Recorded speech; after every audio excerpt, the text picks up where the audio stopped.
If you think there isn't a market for the RX1R Mark III, you are grossly mistaken. The original came out in 2012 and then the follow-up came out in 2015, and they have held their value in price incredibly well. That camera has been a cult classic for years. Even with the launch of the new one, the price of those holds very well if you want to buy used. If the price remains high, it means that people are buying. If people are buying, it means people want it. Simple as that.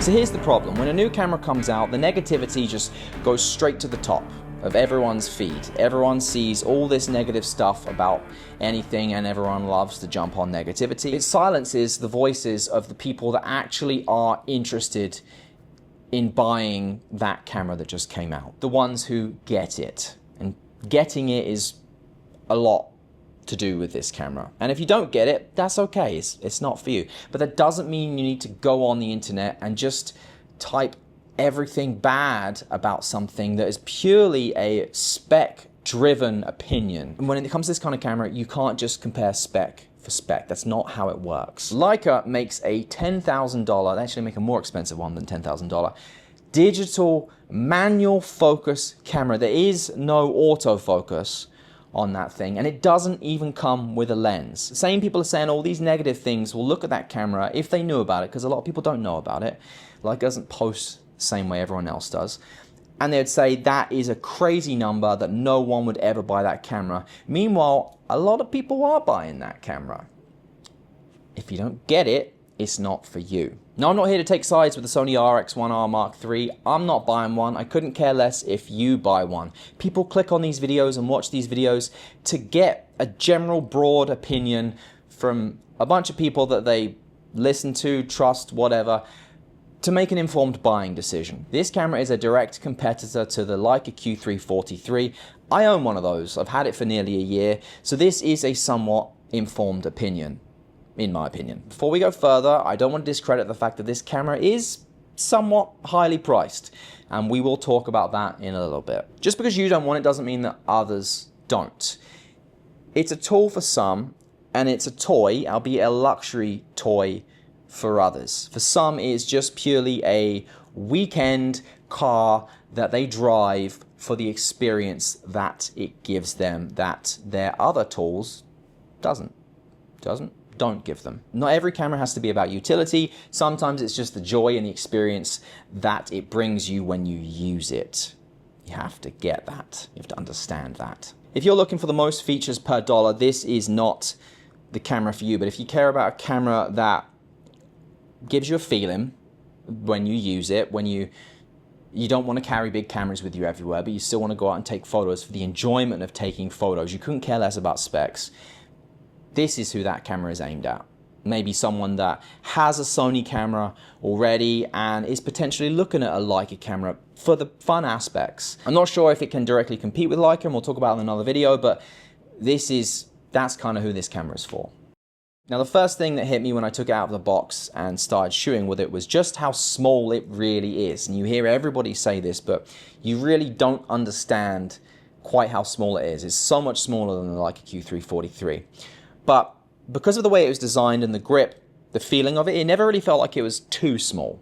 It never felt uncomfortable. Now, if you have huge hands, that might be different. I have very average sized hands, and for me, it felt fine. The grip on it is pretty narrow, but it sticks out just enough and has this little rubberized texture that gives you a solid grip in your hand. It doesn't feel like it's going anywhere. It doesn't feel like you're going to accidentally drop it. Now, that said, I did have it on a strap all the time, so maybe that gave me a little bit of a false sense of security, but holding it in my hand, it did feel good for the size of that camera, that the camera is. I actually found that because of how small it is and the way that the grip kind of worked in my hand, it was very easy to just shoot one-handed with it, control all the dials I wanted to, and shoot just with one hand. Don't have to even pull the other hand out, which is nice. Now, this is something I wrote down, which was a little strange, but it was the easiest way I can explain it. It didn't really feel like a Sony camera. It felt like a high-end Canon camera, if that makes sense.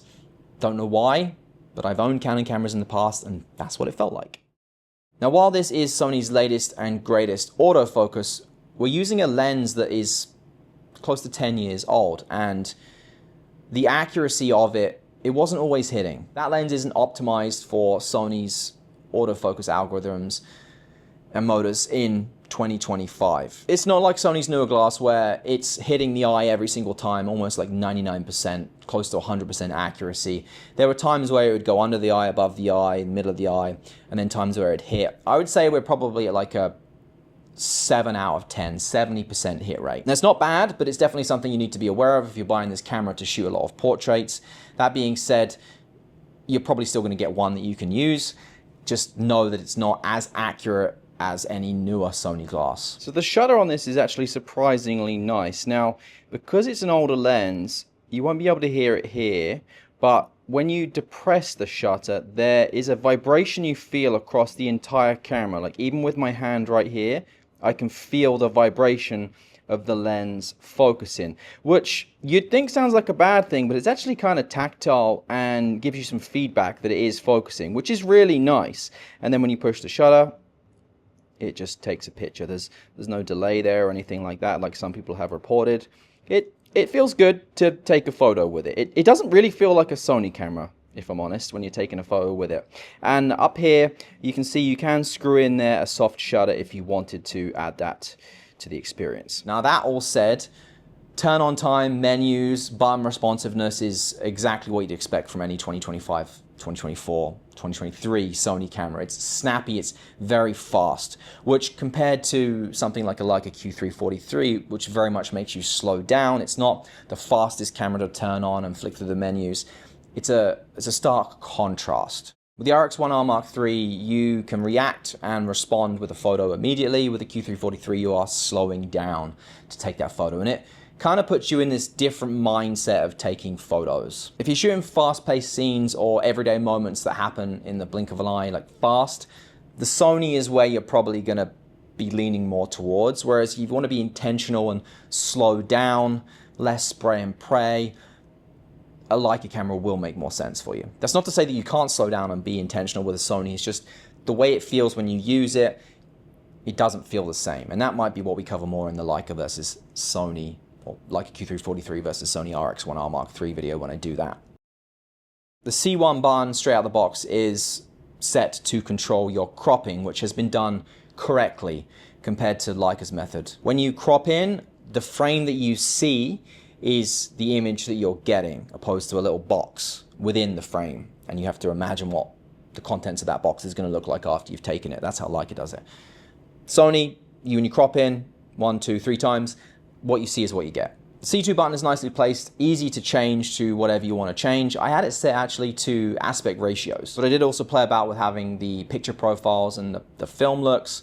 The aspect ratios is nice because you can shoot 1 by 1, and I find when you're shooting with this kind of camera, shooting a different aspect ratio to 4:3 or 16:9 really makes you think and compose differently and adds to the experience. You can also shoot in the cinematic wide style as well.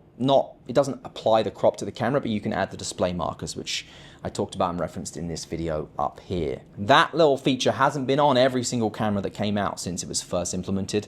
I'm very happy that they included it on this.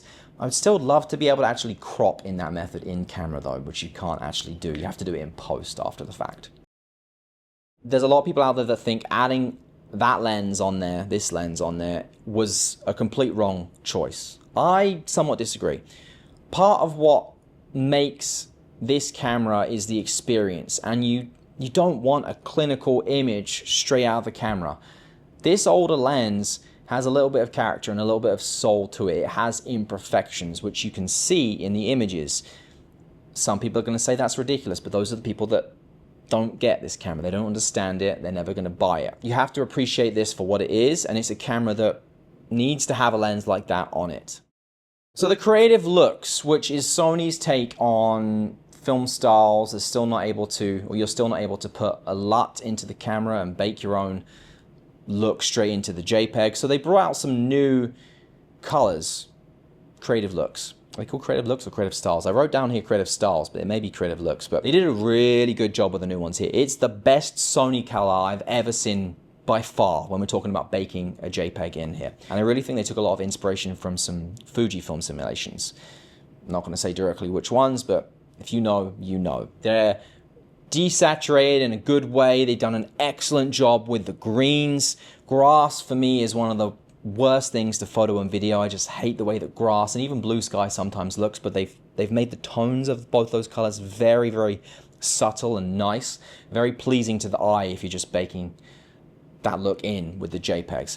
Now that said, there's still not enough customization. You're still not able to add any grain to really elevate the images if you want to have grain in your images, and you're not able to customize them in enough of a way to make them how they really should be able to be tweaked with a camera that costs this much. Basically, we need the ability to add your own LUT so we can do all that stuff.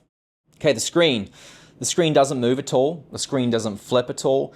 It's not a vlogging screen. The only negative, the draw, I would say, with not having just a screen that angles up is you can't take the hip photos. You can't bring the camera down to you. I can't really demonstrate here for you, but you can't bring it down to your hip here and just shoot from the hip. Finally put a decent screen, thankfully, with the price, in the camera. It's 2 million, over 2 million dots, and the colors are rich and vibrant, and for the first time with a Sony camera, when you take an image, it looks really good on the back of the screen.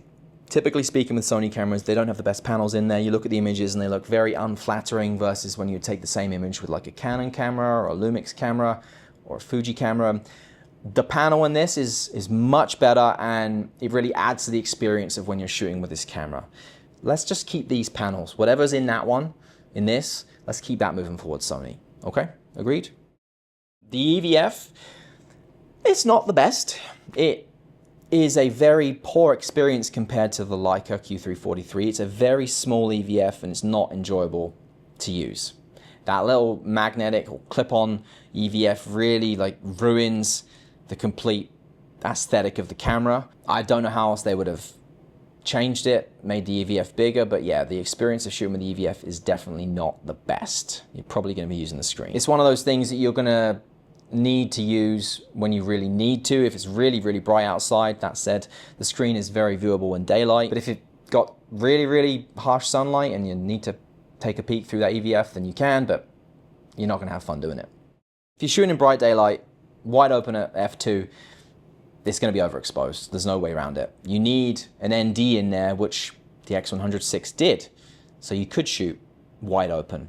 Don't have that on this. Even if you're at ISO 100, you're going to be overexposed. When you stop down to 5.6, you can now go to 1/4000th of a second, but you've lost that shallow depth of field. So you see here how you start to have some issues in the real world. Purely a limitation of this being a leaf shutter, but it's a big thing you should be aware of. Literally the very first image that I went to take, I wanted to shoot wide open. I wanted to have more examples to show you shot wide open, and you can't. You have to add a ND filter on the front, and I didn't have one that would fit the front of this. Now you can go to the electronic shutter if you want to, but then you start to run into the issue of rolling shutter if you're shooting anything that's moving, and that's going to be a deal breaker for a lot of people. And I generally try to stay clear of shooting electronic shutter. I like a physical shutter when shooting stills. Okay, the big one, figuratively and literally, is the price. It feels premium. It does feel very well built. It doesn't feel like a Sony camera, as I said, but that price does feel like a lot. Now I wrote some stuff down here to reference because it's a lot of numbers, and this is where they almost nailed it by a few $100s. The RX1R, the original one, launched in 2012. It was $2,800. Now when you adjust that to today's rate with inflation, that would be $3,765. We're talking US here. The RX1R Mark II, that came out in 2015, $3,300 at the time of launch, which works out with inflation now, today's price adjusted, to $4,224. So we're getting close to what it's at. And then the RX1R Mark III is coming in at $5,100 US. Had they have launched this at $4,500, which is still above the cost of the RX1R Mark II with the adjusted price, I feel like that would have been a more justifiable price. And that's only $600 difference. I think people would have gone for that more. So technically it tracks inflation somewhat, but emotionally for a lot of people, the price, it still feels too high. And that's when we start to creep into the Leica territory. Maybe not new, but used. You're very close. So should you get a Leica? Should you get a Sony? For that one, you'll have to subscribe and, well, not subscribe because that's not how it works anymore, but you'll have to wait a few weeks because we're going to do that video and I've got a lot of comparison images of the same thing with both. So stay tuned for that one. So final thoughts, who's this camera for? If you want a camera that makes you want to go to shoot, you've never held or used a Leica before, you may be thinking about having something to have more as like a luxury weekend toy, to have just to reinvigorate that creativity with photography. You want that fast, snappy autofocus, and you want to be able to just turn it on, quickly shoot, turn it off again, bring it with you everywhere because it is tiny. This camera might be for you. It's not perfect, it's not cheap, but it knows what it is. If you know what it is and it speaks to you, then maybe you should buy it.